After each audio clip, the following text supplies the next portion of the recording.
Hi friends இன்னைக்கு நம்ம PV அரிசவி குக்கிங்ல நம்ம சேமியா வச்சு பால் பாயசம் செய்யலாம் வாங்க. இன்னைக்கு பால் பாயசத்துக்கு என்னென்ன பொருள் தேவைன்னு பார்க்கலாம் வாங்க. இன்னைக்கு நான் க்ரீம் மில்க் தான் 1 லிட்டர் எடுத்துருக்கிறேன். சக்கரை 1/4 கிலோ எடுத்திருக்கேன். சேமியா ஒரு 100 கிராம் அளவுக்கு எடுத்திருக்கிறேன். தேவையான அளவு முந்திரி திராட்சை எடுத்திருக்கேன். ஒரு 5 ஏலக்காய் எடுத்திருக்கேன். கண்டென்ஸ்டு மில்க் ஒரு 3 ஸ்பூன் எடுத்துக்கலாம். இது ஆப்ஷனல் தான், உங்களுக்கு தேவைன்னா எடுத்துக்கலாம், இல்லைன்னா இதில் தவிர்த்தலாம். இப்போ நம்ம ஸ்டவ் ஆன் பண்ணிட்டு ஒரு பாத்திரம் வச்சுக்கலாம். இப்போ இதுல நான் 1/2 லிட்டர் பாலுக்கு 1/4 லிட்டர் தண்ணி ஆட் பண்ணி வச்சிருக்கிறேன். அதை இதுலயே சேர்த்துக்கலாம்.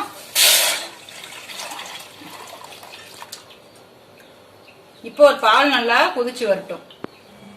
இப்போ பால் நல்லா கொதிச்சு வருது. இந்த ஸ்டேஜ்ல நம்ம சேமியாவை கொட்டிக்கலாம்.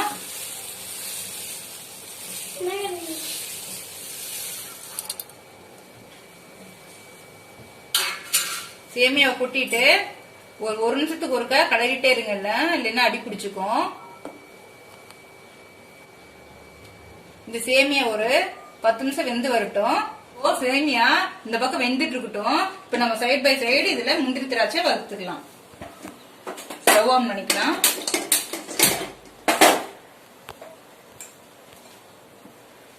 நெய் ஒரு 2 ஸ்பூன் ஊத்திக்கலாம்.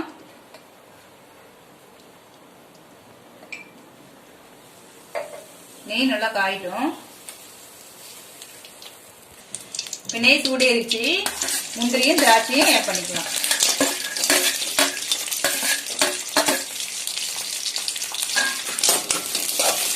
இதனால பொன்னிறமா வர வரலும் வறுத்துக்கலாம்.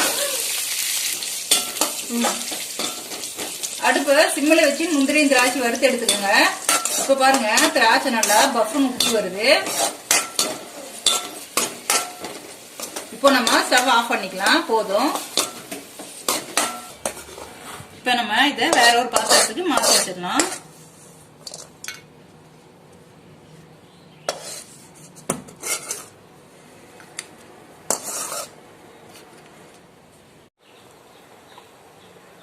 இப்ப பாருங்க, சேமியா நல்லா வெந்துருச்சு. இந்த ஸ்டேஜ்ல நம்ம சர்க்கரையை கொட்டிக்கலாம்.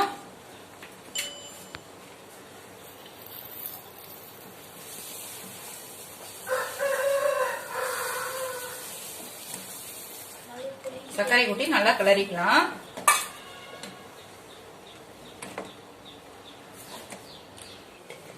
கண்டென்ஸ்டு மில்க் சர்க்கரையோட சேர்த்திக்கலாம்.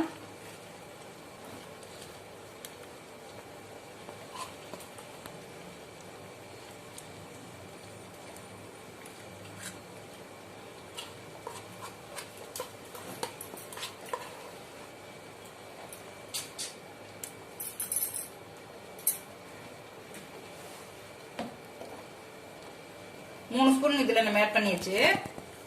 இப்போ நம்ம நல்லா கிளறிக்கலாம்.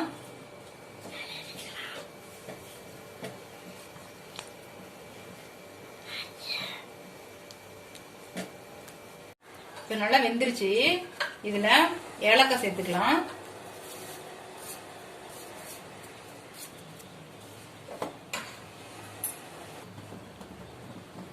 இப்போ நம்ம வறுத்து வச்சிருக்கிற முந்திரியும் திராட்சையும் போட்டுடலாம். இதுலயே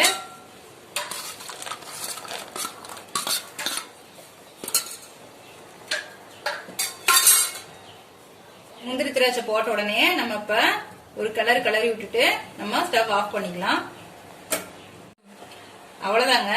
இப்ப நம்மளோட பால் பாயாசம் ரெடி ஆயிடுச்சு. இப்ப நம்ம சர்விங் பவுல்ல மாத்திக்கலாம். இப்ப பாருங்க, நம்ம பால் பாயாசம் ரெடி ஆயிடுச்சு. இந்த ரெசிபிய நீங்க மறக்காம செஞ்சு பாருங்க, நல்லாவே சுவையா இருக்கும். இந்த வீடியோ உங்களுக்கு பிடிச்சிருந்தா லைக் பண்ணுங்க, ஷேர் பண்ணுங்க, கமெண்ட் பண்ணுங்க, மறக்காம சப்ஸ்கிரைப் பண்ணுங்க.